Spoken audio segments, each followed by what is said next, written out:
भाई राशिद साहब की मोहब्बत हमें बार बार आपके पास ले आती है। आज 14 अगस्त का दिन आप जानते हैं कि ये हमारी आज़ादी का दिन है। 14 अगस्त 1947 इस्लाम की तारीख में ये दूसरा वाक़या था जिसमें इस्लाम के नाम पर लोगों ने माइग्रेशन की, हिजरत की। पहला वाक़या हमें नबी अकरम हज़रत मोहम्मद मुस्तफ़ा वजाए तख्लीक़ कायनात उनके दौर का है, जब आपने मक्का छोड़ा और मदीना की तरफ हिजरत की। इस्लामिक हिस्ट्री की हिजरत पहली हिजरत थी, इस्लाम के नाम पर यह हिजरत हुई थी। और तारीख में दूसरी मर्तबा 14 अगस्त 1947 को एक और बहुत बड़ी हिजरत हुई जो इस्लाम के नाम पर थी, जिसमें हमें अल्हम्दुलिल्लाह आज़ादी नसीब हुई। एक ऐसी आज़ादी जिसके बाद हम अपने अकायद में आज़ाद हुए, हम अपने रहन सहन में आज़ाद हुए, हम अपने बोलचाल में आज़ाद हुए, हम अपनी इबादत में आज़ाद हुए, अपनी मर्ज़ी के मुताबिक ज़िंदगी गुजारने के लिए हम आज़ाद हुए।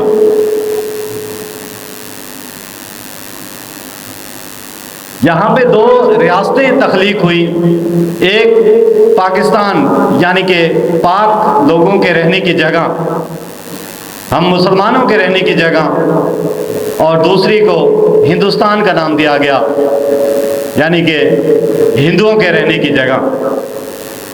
मुकम्मल तौर पे वहाँ पे हिंदू नहीं हैं, जितने मुसलमान पाकिस्तान के अंदर हैं इससे भी ज़्यादा तादाद वहाँ पे मुसलमानों की आबाद है हिंदुस्तान के अंदर। लेकिन आए रोज़ हम ये सुनते रहते हैं कि बिला वजह किसी को मार दिया जाता है, किसी को ज़ख्मी कर दिया जाता है, किसी की इज़्ज़त पर हाथ डाला जाता है। लेकिन अल्हम्दुलिल्लाह हमें आज़ादी नसीब हुई और हम इस तरह के वाक़यात पाकिस्तान में नहीं देखते। हम मस्जिद में जाकर इबादत करने के लिए आज़ाद हैं,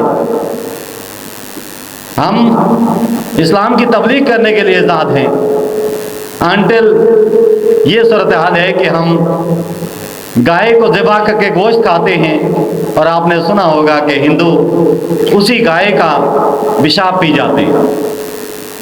ये फ़र्क है अकायद का, ये फ़र्क है नज़रियात का।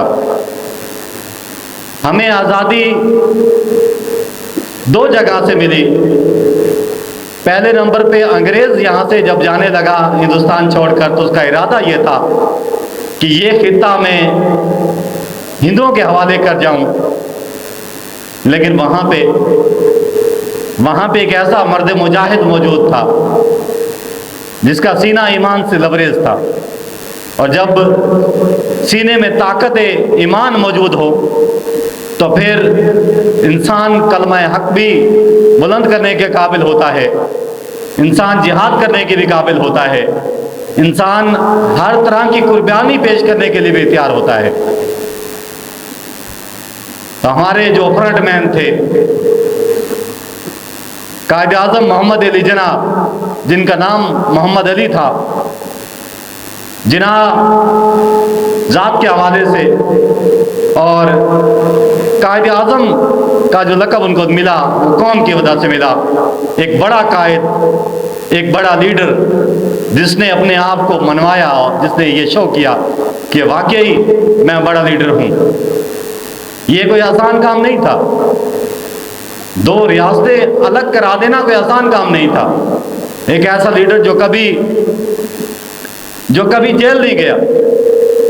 मैं छोटा सा वाकया आपके सामने उनका रखूंगा। दिल्ली के अंदर एक बिल्डिंग थी छोटी सी, वो सेल होने लगी, बड़ी इंपॉर्टेंट थी मुसलमानों के हवाले से। तो हिंदुओं के जहन में था कि किसी तरह ये बिल्डिंग जो है ये मुसलमान ना खरीद सकें, ये बिल्डिंग किसी तरह हमें मिल जाए। तो उन्होंने अपनी पूरी कोशिश की, लेकिन अल्लाह ताला की दी हुई सलाहियत से कायद आज़म ने फरमाया कि आप ऐसा करें, ये जगह हम दोनों मिलकर खरीद लेते हैं। शर्त ये होगी कि नीचे वाला पोर्शन हम रख लेते हैं, इसके ऊपर आप लोग बिल्डिंग बना दीजिएगा। जिस तरह से हम भी देखते हैं यहाँ पर अपर स्टोरीज होती हैं, एक कमरा नीचे बना होता है, एक कमरा उसके ऊपर बना दिया जाता है। तो मुआहिदा तय आ गया कि 10 फुट तक जगह जो है ना वो हमारी है, हमारी मर्जी जो चीज़ हम यहाँ पे बनाएंगे। 10 फुट के बाद आप जो चीज़ बनाइएगा वो बना दीजिएगा, हमें कोई इतराज़ नहीं होगा।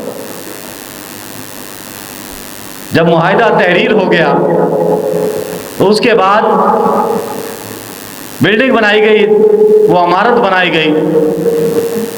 तो उस इमारत को बजाय 10 फुट की हाइट तक ले जाने के 8 या 9 फुट तक रोक दिया गया। ऊपर जगह बच गई, 1 या 2 फुट जगह बच गई, और हिंदुओं को कह दिया गया कि आप ऐसा करें, हमारी ये जगह छोड़ के आप जो चीज़ आप बनाना चाहते हैं वो बना दें।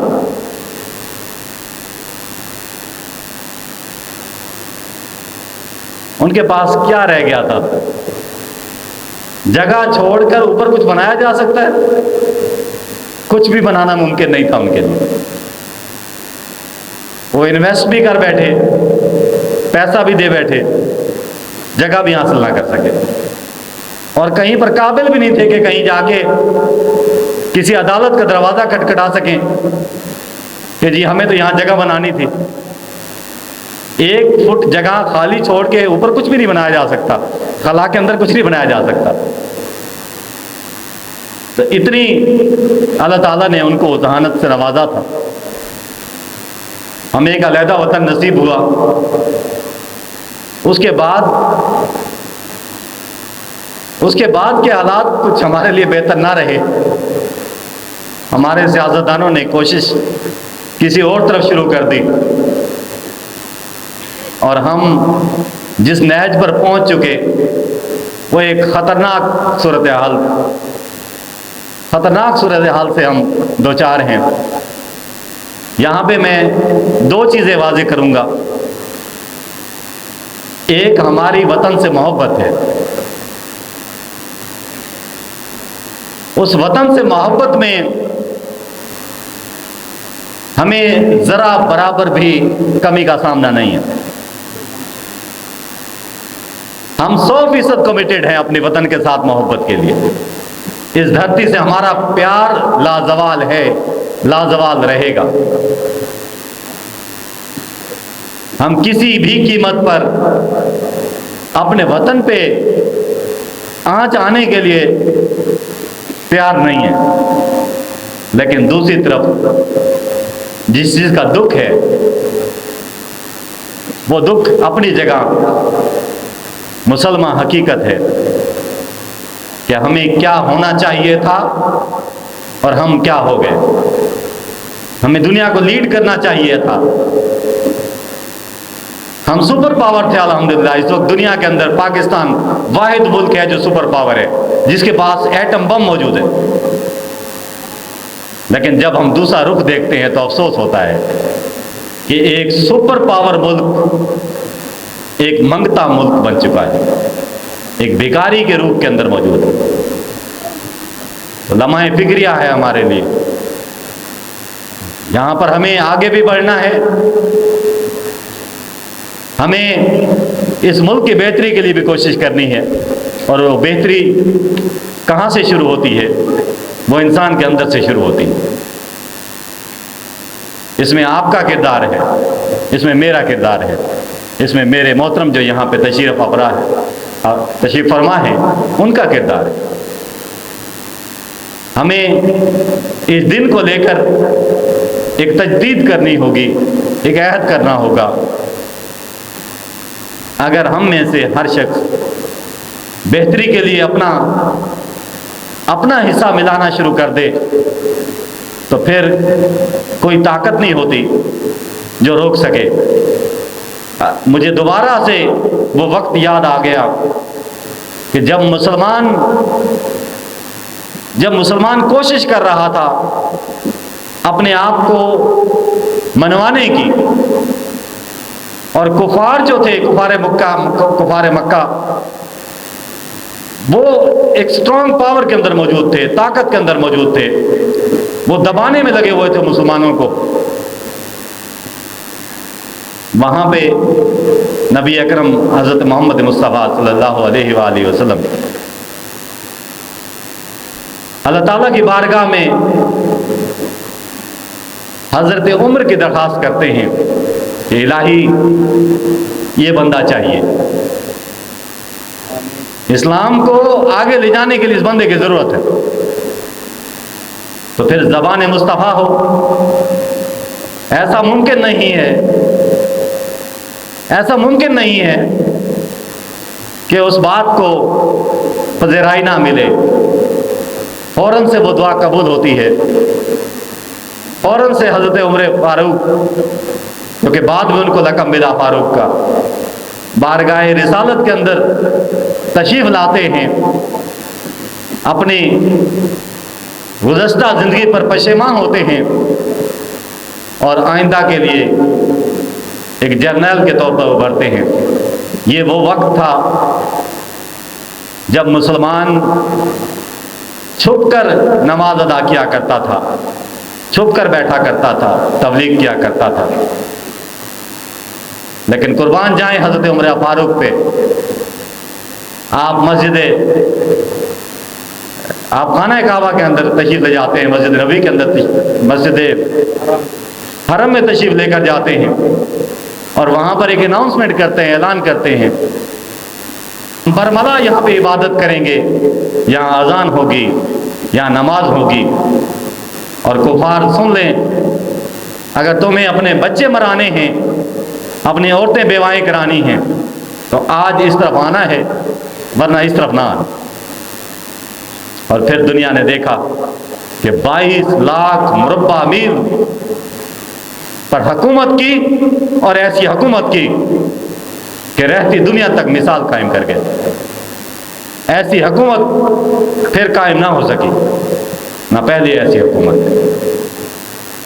तो खुदा करे कि मेरे प्यारे वतन पाकिस्तान को भी तो ऐसा इंसान नसीब हो जो खैर खा हो, जो हमारे इन बच्चों का खैर खा हो, जो हमारी कौम का खैर खा हो, जो हमें दोबारा से जीने के काबिल बनाए, जो हमें दोबारा से दुनिया को ये दिखा सके कि हम एक जिंदा कौम हैं, हम एक पाइंदा कौम हैं, हम एक मुसलमान कौम हैं, हम एक गैर कौम हैं, हम जो चाहें कर सकते हैं। लेकिन उससे बढ़कर मैं आपको इस शेर की तरफ लेकर जाऊंगा। शिकवाए जुल्मत शब से तो कहीं बेहतर था, शिकवाए जुल्मत शब से तो कहीं बेहतर था, हम अपने हिस्से की शम्मा खुद जलाते जाते। मैं इन्हीं अल्फाज के साथ आपसे इजाज़त चाहूँगा। हमें अपना जो हिस्सा है इस मुल्क की तरक्की के लिए, इस मुल्क के वक़ार के लिए, वो डालना होगा, और हकीकी मानों में डालना होगा। एक जो मुसलमान की तारीफ़ है, उस तारीफ़ के मुताबिक अपने हिस्सा डालना होगा, तो फिर ऐसा मुमकिन हो सकेगा कि हम इंशाअल्लाह दुनिया के सामने एक पायदार कौम के तौर पर उभरेंगे। पाकिस्तान जिंदाबाद, मुसलमान जिंदाबाद, और आपका ये मदरसा पाइंदाबाद। साद मोहतरम क्या तरह बात है।